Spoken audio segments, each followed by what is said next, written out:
Alors, il se trouve qu'en tant que membre de Hexatrust, j'ai été amené à proposer et à coordonner la rédaction d'un livrable qui s'appelle, «Zero Trust du concept, à la pratique» ce qui nous a permis de rassembler une cinquantaine d'entreprises dans une cartographie, absolument complète, qui explique comment les entreprises adhérentes d'Hexatrust peuvent contribuer à la mise en œuvre du Zero Trust par leurs solutions technologiques.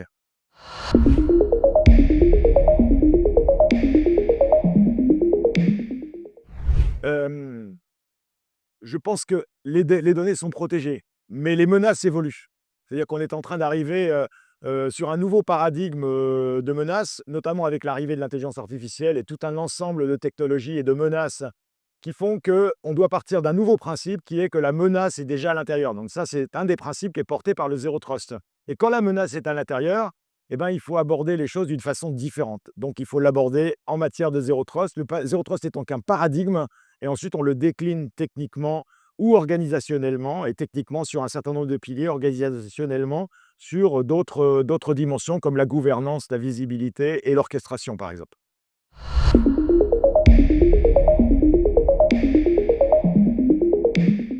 Alors, j'ai une réponse très simple, hein, ouvrir les cas d'usage. Heu, le cœur de l'innovation, c'est d'itérer entre la technique et les solutions et les cas d'usage. Si on n'a pas accès aux cas d'usage, on ne peut pas faire des solutions adaptées. Donc, j'ai une demande à faire, je la formule: «Ouvrez vos cas d'usage».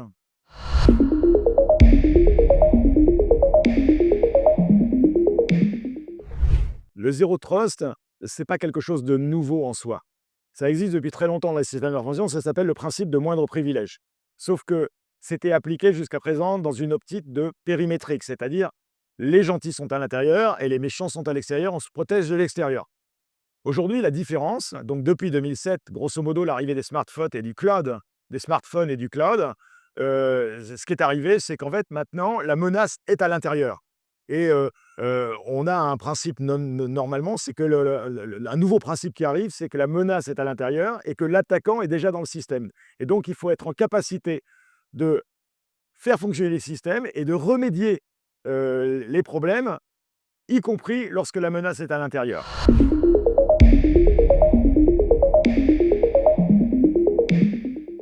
En ce qui nous concerne, on travaille sur le sujet depuis, 10 ans maintenant.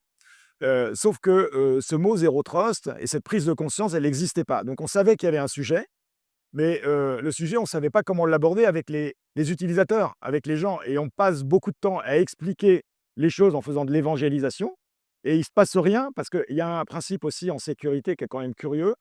Alors on sait aujourd'hui qu'un incident cyber, ça coûte 10 fois plus cher que si on avait pris les précautions avant.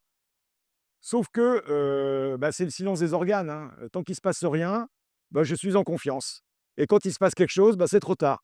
Donc en fait, on est vraiment dans une nouvelle approche qui consiste à faire prendre conscience aux utilisateurs qu'il y a quelque chose à jouer et ce quelque chose n'est pas compliqué forcément. C'est une nouvelle approche, un nouvel mindset, mais il y a déjà des solutions qui permettent d'être mises en place, qui fonctionnent et fonctionnent à des prix très abordables aussi.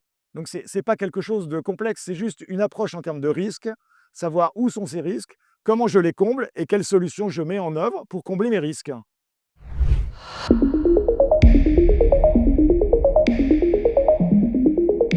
Je dirais que c'est une forme de paranoïa. C'est qu'il faut never trust, always verify, tout tient dans la phrase. On doit avoir une politique de sécurité.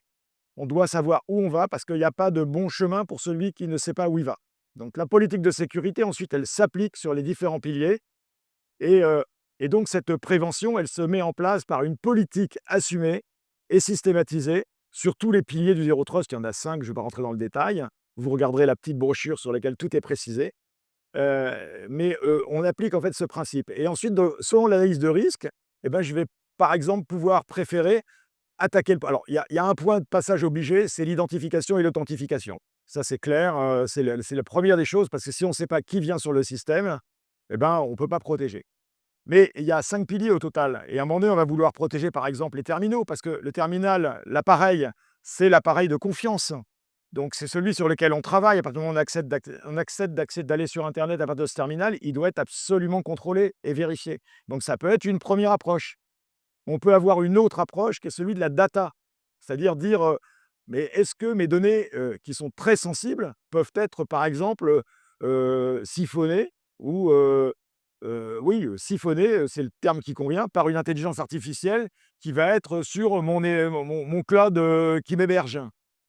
Bon et ben, là, on va l'aborder plutôt en termes de chiffrement de bout en bout, pour faire en sorte que seules les personnes qui ont droit à en connaître accèdent aux enclaves crypto. Ça, c'est aussi du zéro trust. Voilà, donc on va en fait pouvoir aborder les choses de façon très différente et ce qui est important de savoir, c'est sur chacune des briques, on peut le faire de façon relativement simple avec des solutions qui sont à la disposition de tout le monde et qui marchent aujourd'hui et qui sont opérationnelles.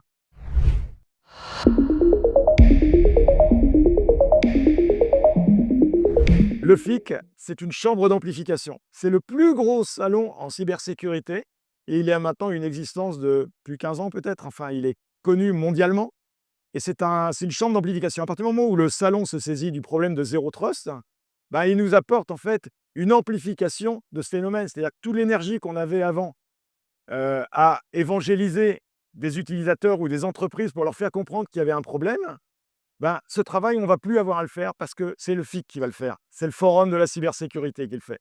Et nous, en fait, derrière, on arrive et on leur explique, maintenant que vous avez pris conscience du problème, ben, on vous apporte des solutions. Et même une société de 50 personnes, de 250 personnes, elle peut couvrir sa cybersécurité des datas avec des solutions qui coûtent quelques dizaines d'euros au mois.